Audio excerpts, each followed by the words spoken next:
What is the deal with baby talk? Is it bad for your baby? Should you use it? Should you not? What even is it? Let's talk about it. So some people think that baby talk is when babies are first learning to make sounds with their mouths. It might sound something like this. Ba, da, da, da, da.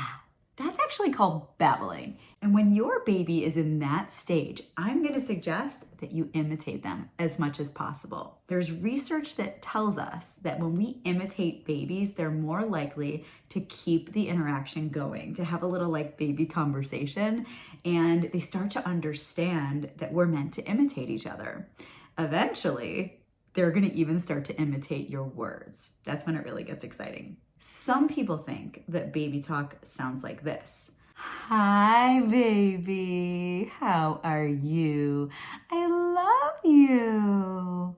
That's actually called parent ease, and it's a strategy that many parents do without even realizing it.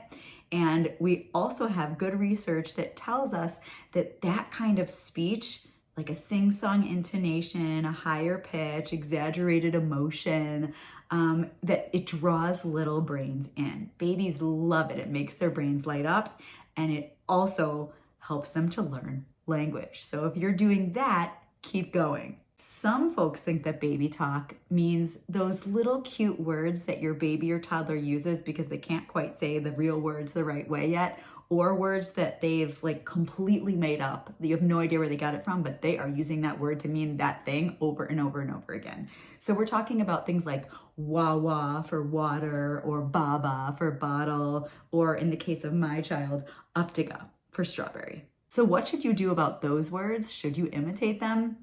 I am not going to tell you not to, because those words are so cute. And aren't you always like, oh my gosh, I want you to use those words forever and ever, and I'm going to use them too forever and ever. And listen, if you use those words and even maybe incorporate a couple of them into your vocabulary in the context of mostly talking in a grammatically correct way, it's not going to hurt your child. So keep it going and tell me some of the cute things you're hearing. And lastly, some people think baby talk is this. Oh, look at those little toesy woesies. Let's put on your shoesy woozies. And that's just like making up words and consistently talking in a way that is not grammatically correct. And this is the thing that most speech language pathologists will advise that you kind of keep to a minimum. Now, I'm not going to tell you to never use it, because listen, sometimes we're just like in that mood. But if you keep it to a minimum and you're otherwise speaking in a way that provides great language models for your little one, they're going to be fine. So let's recap. Imitating your baby when they babble, thumbs up. Using parent ease, thumbs up.